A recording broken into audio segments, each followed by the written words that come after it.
think Eddie would fuck Leonard Ellerbe up as well. I'm not being funny. Here's the thing about Leonard Ellerbe, yeah. He's got a massive head, and you think he's a big guy, right? But he's only 5'9". He's about 5'. He's a small dude. He's a small. And Eddie's got the. Eddie will keep him on the outside, keep him on the end of that jab, you know. Eddie Hearn is 6'5". It's just ridiculous. Why is he even trying to start a fight with a promoter? Like, what is going on? Hello and welcome to another episode of Another Round. We've got a big one today, so hopefully you've got your mega pints ready because we've got the undisputed fight this weekend between George Kambosos, ferocious Kambosos versus Devin Haney in Melbourne, Australia. We're going to be going over our own fight predictions for that fight, a couple of other things, and then also big world title shot for the Welsh wizard, the man himself, Kenichi Ogawa. Ogawa versus Joe Cordina. There we go. And big shout out to Big Lizzie. Big ups, Big Lizzie, for putting on a big national holiday in the UK. Love your shirt today. Loving your shirt, Hamza. Nice and floral for the Queen. Yeah. So why not? Big ups to Lizzie and Platinum Jubilee and all that. So I'm kind of jealous because there's a lot of parties going on. And if there's one thing about the UK, we know how to party and we know how to put on a party. So it looks like definitely it's a massive event in the UK. 2 bank holidays back to back. You never get a Friday bank holiday in the UK unless it's an Easter one. So this is the second one of this year. And it's just what we need coming out of the pandemic, mate. Big ups to Lizzie.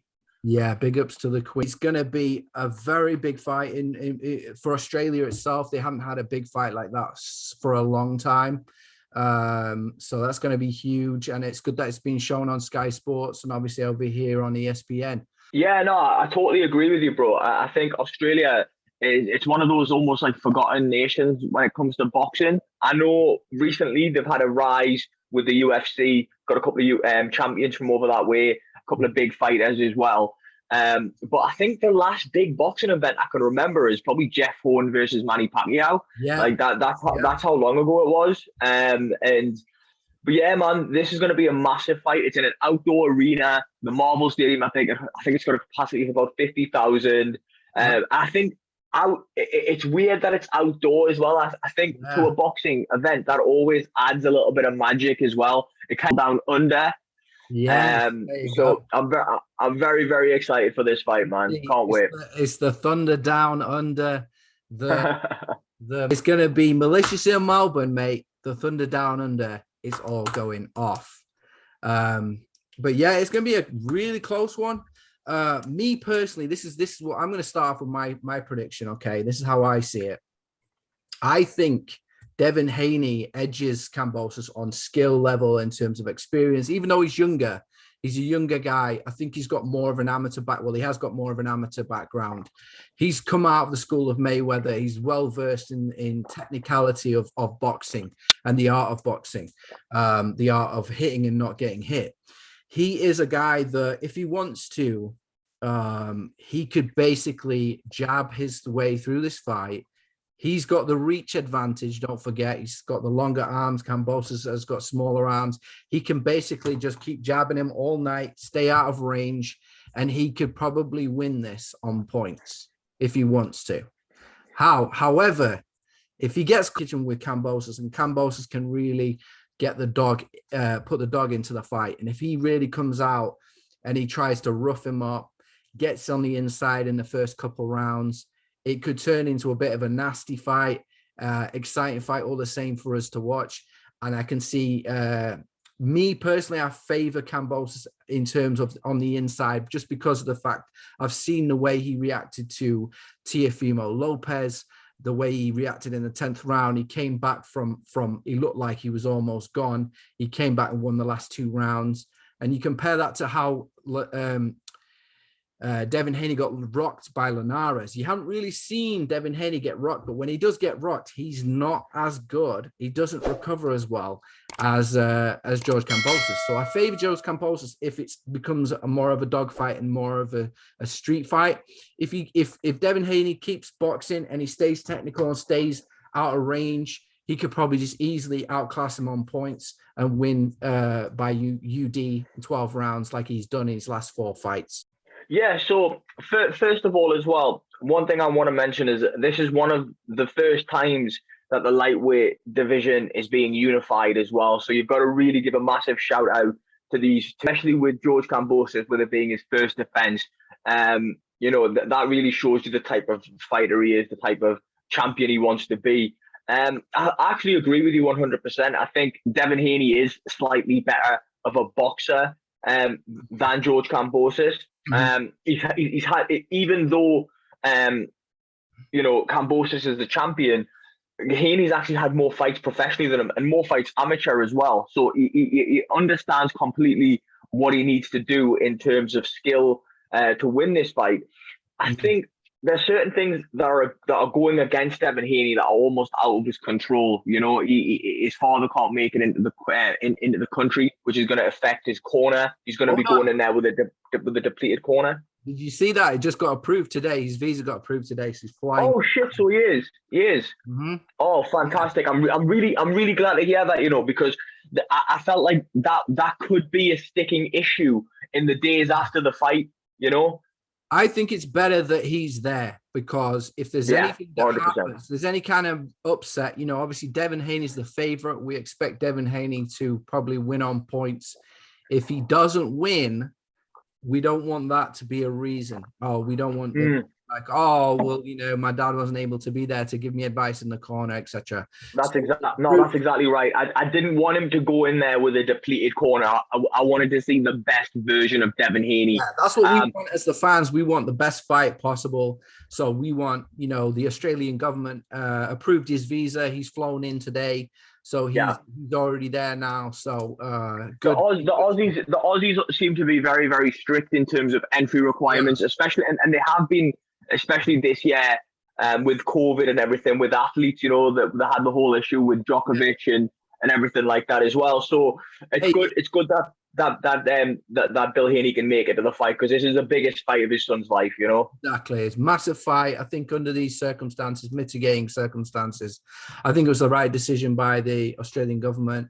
You know, they are very strict, but you know, you can see that in both ways. I think if he gets into a dogfight with Kambosos, I'm not 100% sure that he's going to win that, because of that. How Kambosos came out of that with Teofimo Lopez.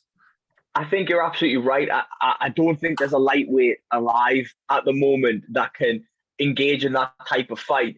Lopez is probably one of the harder hitters at lightweight, and he wasn't able to do it. Maybe that was a lack of preparation on his part. I think he came in with the mentality, I'm going to blow him out, and it didn't happen, and then he started to unravel and doubt himself. But Kambosos is definitely a true warrior and a champion. But the way I see this, right, and obviously Haney's a favorite, and I can see why he's a favorite. You know, he's got such a good amateur pedigree. He's such a hot amateur boxer. He's a massive star in the States already. But the way I look at it is this fight is kind of it's set against him in a lot of ways. You know, he's traveling halfway around the globe. He's in foreign territory. He's fighting a young champion in his prime who wants it bad. And it's going to be difficult for him to nick a decision. I think if he beats him, I don't think he's going to get robbed. That's not what I'm trying to say. Yeah. What I'm trying to say is, I think it's going to be very difficult for him to just steal a decision. And that makes me think at some point, Devin Haney is going to take a risk, and he's going to put the pressure on, and he's going to try to demonstrate his dominance. And I just feel like Kambosos is going to be sort of uplifted by the crowd. He's a naturally sort of a ferocious fighter, as his name suggests. He really does bring it, and I think there's going to be problems for Devin Haney, because I feel like if this fight was in Vegas, or if this fight was in New York, or if this fight was anywhere other than the guy's backyard, essentially, he might be able to do sort of, you know, a little bit on the back foot. But I feel like he's not going to be able to nick this fight fighting like that. He's almost going to have to change his game plan to either completely box the head off Kambosos to win, or he's going to have to do something further, you know. So it's going to be a tough night for him, you know. When was the last time Devin Haney knocked someone out? Must have been about, I think maybe 2018, maybe last time, because his last four. I think he's got 10 knockouts on his. I think he's got 10 knockouts on his record, and he's boxed 27 times. So he's not the biggest puncher. His last 4 wins have been 12-round unanimous decisions, where he's just taken a leaf out of Floyd Mayweather. You know, he's from the school of Floyd Mayweather. We said this last episode. We talked about how he's more suited to Mayweather's style than Tank. And Tank is like the prodigal son, the golden child of Mayweather, right? Who's probably going to leave, by the way, which we'll talk about in a second. But yeah. Haney himself, I actually was a bit of a geek and looked at CompuStats and looked at like the difference between them. And Devin Haney, on average, if we go off the last... Oh, is this journalism? Is this journalism happening on this podcast? If we look at the actual jabs, Devin Haney jabs more and will throw the jab a lot more than Kambosos, but Kambosos throws a lot more power shots. So it's an interesting dynamic. They both actually, ironically, average the same amount of punch output per round. If you take the last 3 fights and add them up, divide them by 3, they both average and land about 14 punches a round. So if it really depends how they come out in the first round. I think it's going to be really interesting because he breaks fighters down over a long time. So it might take him between 1 to 9 rounds. He'll just kind of work on weakening his opponent and just outworks them.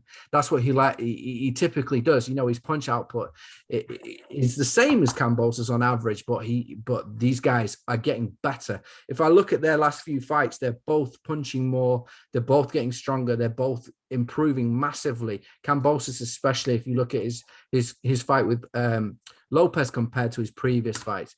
So yeah, it's a really exciting fight, undisputed. Undisputed fights that often, so it's going to be no, absolutely, bro. I totally agree with you as well. Just one final bit on from me on this. I totally agree with you. I think that's what makes this such a mouth-watering clash, is that these two guys are not only in their prime, but they're actually getting better. So they're actually both developing as fighters in front of our eyes, and by no means there's got to be a winner and there's got to be a loser. I don't think whoever loses this fight still has a massive, huge future in boxing. You know, it's not one of those type of fights where the guy who loses, it's the end of the road. It's not like that at all. Both of these guys have to be commended massively for having the nuts, quite frankly, to take such a massive fight. My sort of respect is massively with Kambosos. I think Haney, you know, he's stepping up and he's taking a risk, but for Kambosos to want to unify in his maiden defense really shows to me that this man is serious about legacy. He's not serious about, you know, let's pad my record, let's take some easy fights at home. He's serious about legacy. And that really intrigues me, you know. Yeah, because like he said in the press conference, he didn't have to fight Haney. You know, he could have chosen, he didn't have a mandatory to fight. He could have chosen somebody else, you know, and had an easy kind of home defense. But yeah, he's gone straight back into the deep end. You got to commend him for that, because it's a risk.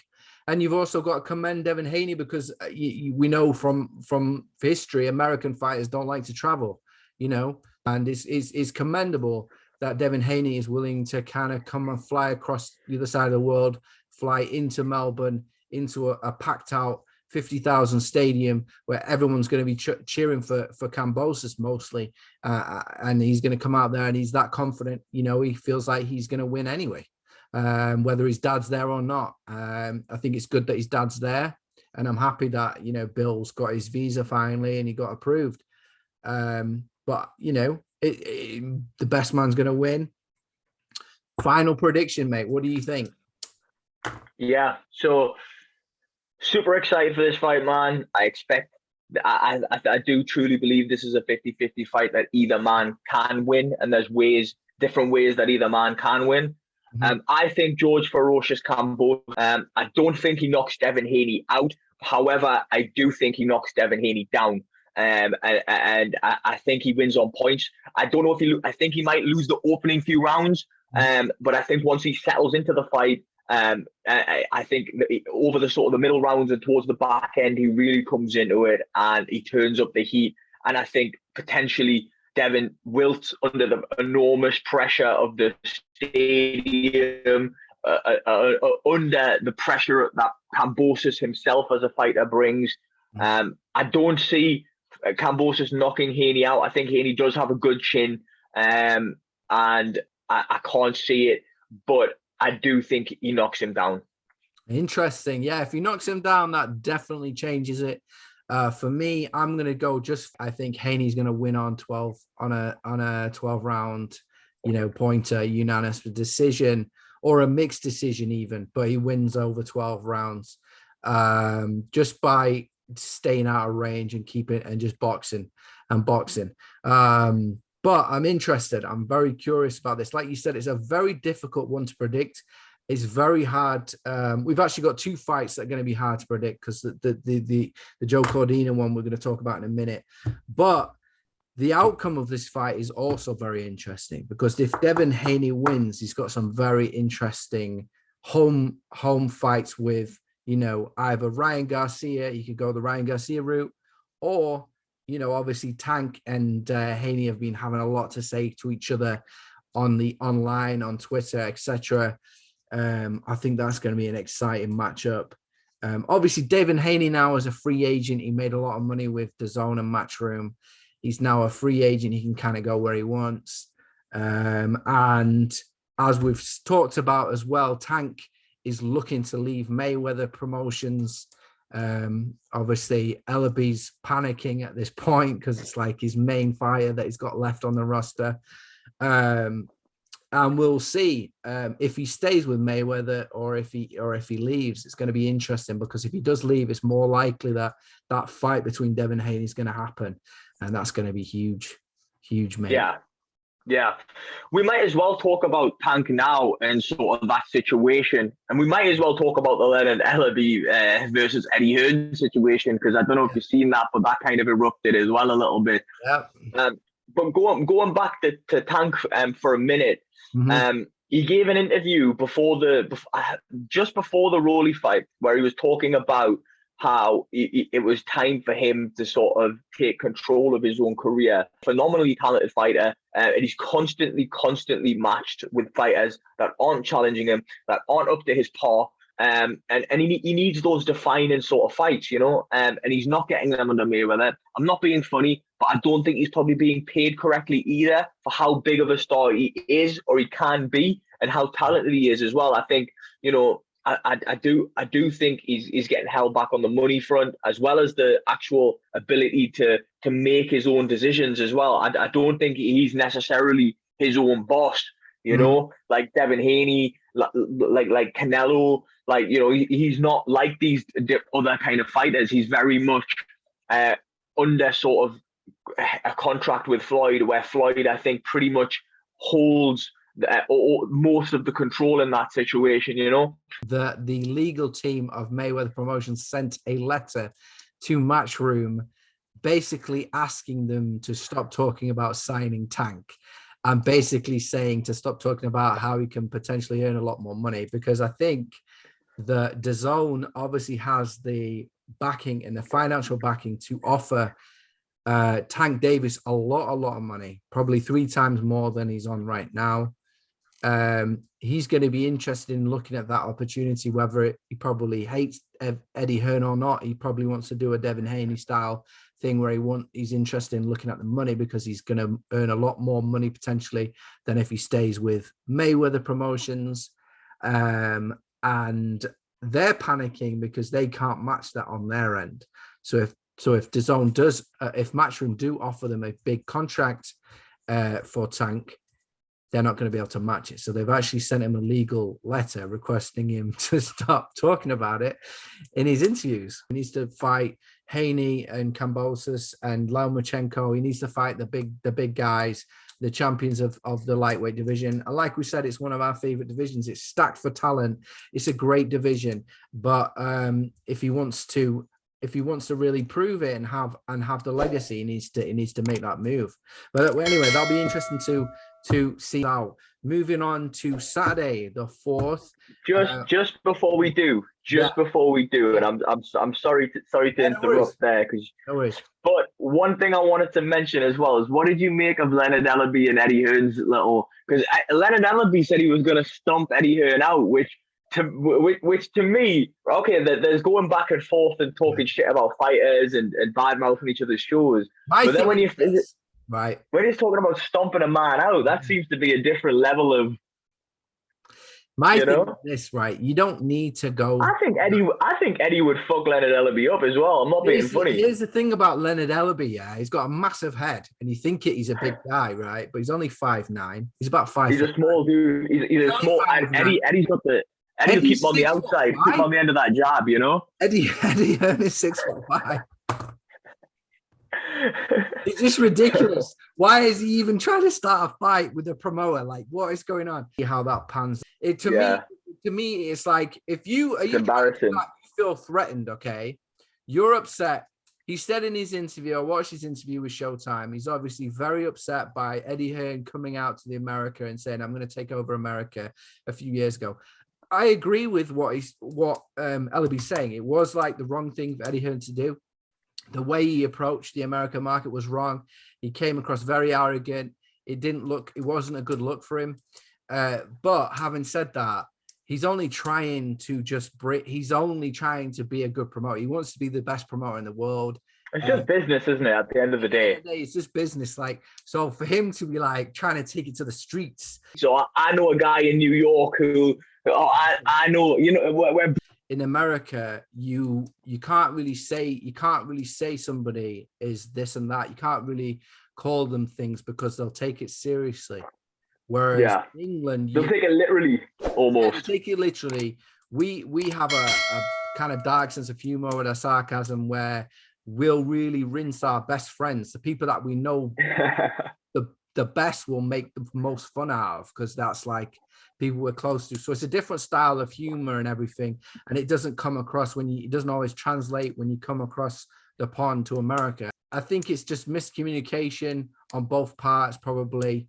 And I think Eddie Hearn rubs people up the wrong way because he comes across very arrogant. And I feel like he's just very confident in what he does. Well, however you feel about different promoters and different sort of techniques of how to promote, or what you don't like, or what you do like, you should never be on camera threatening somebody. You know, you should never be on camera saying, "I'm going to do this," because the reality is you're snitching on yourself. You know, you're saying, "I'm going to do this," and then you're on video really just kind of giving it all up. You know. So don't threaten people on camera. It's never a good look. You never look strong doing it, and it's not a good look for Ellerbe, because if anything does happen to Eddie Hearn now, then it's not gonna be hard to kind of find the missing link. You know what I mean? So pretty obvious that is where it's going to go to. But yeah, if that was not a celebrity, but if that was like a charity boxing match, I would 100% take my money now, because I would watch that in a heartbeat. I would love to see Eddie Hearn and David Ellerbe. I feel like Eddie's got that Tommy Hitman, you know, that physique where it's like tall. I don't know how skinny he is, but that sort of Hitman where they can really fucking leverage into the punches, man. I don't think it will be a close fight between Eddie and Leonard. I think they're both shit. Let's be honest. I don't think they are definitely both shit. Yeah, I don't think it would be amazing skill level, but at the same time, I'd 100% pay to watch it. It'd be hilarious. But anyway, yeah, that'll be interesting to see how that pans out. Massive fight on Saturday as well. Obviously, the Australian fight is on Sunday, but we'll be able to watch it over in our time. Saturday night, big fight in the UK in Cardiff for the Welsh wizard, allegedly the best looking man in boxing. Not my words, but Joe Cordina has his first world title shot against Kenichi Ogawa from Japan. Going to be a very interesting fight. Them two. Me personally, I'm just going to go off my opinion. I think it's a little bit too soon for Joe Cordina. He's only had 14 fights. I don't know how you feel about that, mate. But in my personal opinion, I think it's a little bit early. I think this is actually quite a difficult fight for him. Ogawa is a bit of an old head, been around in the game for quite a long time in the professional game. Joe Cordina is quite fresh. I think he started in like 2017. He's only had 14 fights. He's gone missing a while with a hand injury, and his opponents haven't been that high level. So I actually don't really fancy Joe Cordina in this fight, but I'm interested to see if you've got a different opinion on that and what you think. Yeah, no, I think I'm pretty much going to echo what you think. I do think Joe Cordina is very, very talented, and he's very, very sharp, and he's one of those guys where he looks like he is the real deal. He is 14-0. Ogawa is, like you say, an old head. I remember when he beat, because he's actually been a world champion before, and I think this is where the problem is going to come for Joe Cordina, because this is going to be, in my opinion, the first world-class fighter that he's going to be fighting. And he's going to be fighting him with all this sort of pressure on his head about becoming a world champion. And Ogawa is legit as well. Like, he's a legit champion. I seen him. I can't remember the guy that he threw this combo on that I was watching his highlights, and he threw this he feinted with the left hand and threw this right hand. And it was a thing of beauty. The speed and the accuracy and the power of that punch was just fantastic. I remember when Ogawa beat Tevin Farmer a few years ago. He beat Tevin Farmer on a majority decision, I believe it was, and he actually pissed hot after that fight. Yeah, he pissed hot, and the IBF, I think, stripped him of his belt. But Farmer himself at the time was a legit champion as well, and a legit talent as well. So it's like Ogawa has the experience, he's got the skill set, and it might be too soon for Joe Cordina. I will always back the home fighter, and I really hope he gets it done and he becomes another world champion from Britain.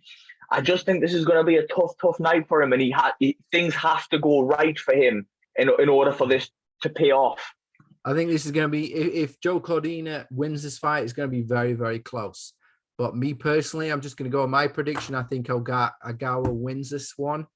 I hope he wins. Obviously, he's a Welsh guy, and I'd like to back the Brit. But I wouldn't be surprised if he doesn't win. Let's say that. So yeah. So my official prediction for the fight is that the Welsh Wizard is going to cast a spell on Saturday night. And that spell is going to see him through, and he's going to seize his moment. I think, like you've said, and I absolutely agree with you. I think it's going to be a tough night for him, but I think he has enough within himself, hopefully, to pull it off. And I predict he wins this fight, but I do think it's going to be a very nip and tuck fight. I think it's going to be very, very close. I can't see him knocking Ogawa out. Or anything like that. I think he's going to be dragged into a place with Ogawa that he has never been. But I do think he has got the mettle to come through that. So yeah, my prediction is Joe Cordina wins by decision, probably majority decision. Interesting, mate. Interesting. Well, I'm glad that we're kind of contrasting predictions this week. That means something good's going to happen on both of these fights, and I cannot wait, mate. It's been great talking to you, and that's been another episode of Another Round.